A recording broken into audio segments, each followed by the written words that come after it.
हरे कृष्णा श्री भक्तगण वृंदावन ब्लॉगर पक्ष থেকে সবাইকে শুভেচ্ছা এবং অভিনন্দন। শ্রী বৃন্দাবন ধাম কি জয়, রাধা রানী কি জয়, গৌর প্রেমানন্দে। তো ভক্তগণ, এখন আমাদের সাথে দিল্লি থেকে আগত কিছু ভক্ত আছেন যারা আমার সাথে পূর্ব দর্শনের জন্য এসেছিলেন ওনাদের ফ্যামিলি নিয়ে, কিন্তু বর্তমানে ওনার মা বাবাকে নিয়ে উনি এসছেন পার্সোনালভাবে।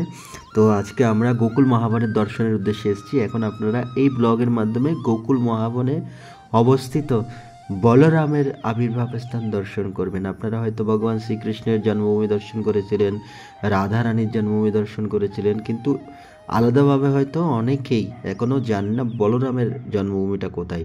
তো গোকুল মহাবন, যেমন ধরুন দ্বাদশ বন মানে 12খানা বন ব্রজমণ্ডলের মধ্যে, আর 24খানা উপবন।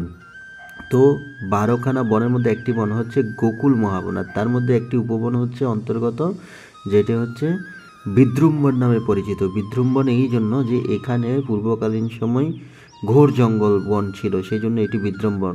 আর এখানে হনুমানের তখন বিগ্রহ স্থাপনা করে সেবা পূজা করা হতো, যাতে কোনো ভয় না থাকে, সংকট মোচন। হনুমানের এখানে সেবা হতো, পূজারি পর্যন্ত ছিল না এখানে। পরবর্তীকালে এখন ধীরে ধীরে এখানে মন্দির নির্মাণ হয়ে গেছে। তো কৃষ্ণ ভগবান সব জায়গায় রাস করেছেন, কিন্তু বলরাম এই স্থানের মধ্যে রাস করেছেন। তো যে গাছটি আপনারা দেখছেন, এই গাছটির নিচেই শ্যামা গাভী প্রতিদিন এসে বলরাম এবং রেবতী মাতাকে অভিষেক করিয়ে চলে যেতেন। এখানে দুভাবে ভগবান প্রকট হয়েছে বলরাম, একটি হচ্ছে মাটির নিচ থেকে, আর সেটি কালক্রমে ওটি চলে যায়। পরবর্তীতে ব্রজনাভ এসে বিভিন্ন বিগ্রহ, শিব বিগ্রহ, দেব বিগ্রহ, দেবী বিগ্রহ, গোপাল বিগ্রহ প্রকট করে যান। তার মধ্যে একটি দেব বিগ্রহ হচ্ছে দাউজি, যেটা এখানে সেবিত হচ্ছে এই বিদ্রুম্বনের মধ্যে, গোকুল মহাবনের অন্তর্গত বিদ্রুম্বনে। তো এটি পুরোটা হচ্ছে রাস মঞ্চ এরিয়া, যেটি বলরাম গোপীদের সাথে এখানে রাস করত।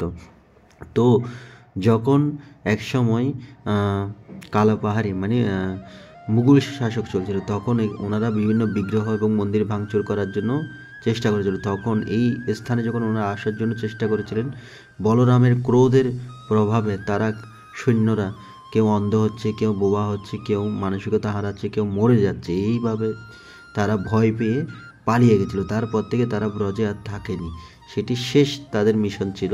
আর শেষ মিশনের মধ্যে তাদের বলরাম একদম তাড়িয়েছে ক্রোধান্বিত হয়ে। তো কেমন লাগছে অবশ্যই ভিডিওটি আপনারা মতামত জানাবেন। আর এখানে কিন্তু ভিডিও করা অ্যালাউ নেই, তাই আমি এখানে শ্রী বিগ্রহটা আপনাদেরকে দর্শন করাতে পারছি না। তো আমি চেষ্টা করলেও কোনো উপায় নেই, দেখলে ফোনটা ওনারা নিয়ে নেবে। আর আমার ফোনটাও তেমন ভালো নয়, ক্যামেরাও ভালো নয়, যার জন্য আপনারা দেখছেন। এখানে আমি এইটুকু চেষ্টা করছি, আপনারা কৃপা লাভ করুন এবং চ্যানেলটি সাবস্ক্রাইব করুন। সবাইকে অসংখ্য ধন্যবাদ, ভালো থাকবেন।